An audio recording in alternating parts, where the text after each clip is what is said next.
తర్వాత ఇట్లా మిల్క్ కానీ ఇటువంటి పల్లెటూరు మీకు దొరుకుతాయి కాబట్టి అవి కూడా బాగానే ఉంటాయి. తర్వాత చాలా మంది ఈ మటన్ చికెన్ చాలా ఎక్కువ తింటారు. చికెన్ కూడా పర్వాలేదు కానీ మటన్ మాత్రం చాలా డేంజర్. 40 సంవత్సరాలు దాటిన తర్వాత ఈ మటన్ ఎంత తక్కువ తింటే అంత మంచిది.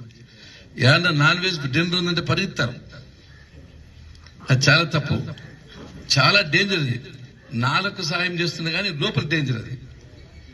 కాబట్టి దానికంటే కాయగూరలు బాగా తినడము, ఆకుకూరలు బాగా తినడము, ఇవి ఆకుకూరలు, కాయగూరలు, పప్పు, రసం ఇవి చాలా మంచి ఆరోగ్యానికి.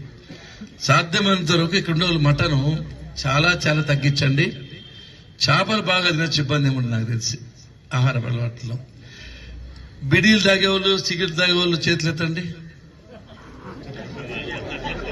ఏం పట్టుకోలేరు, నిజాలు చెప్పండి, పోలీసులకు కూడా చెప్తే ఏమన్నా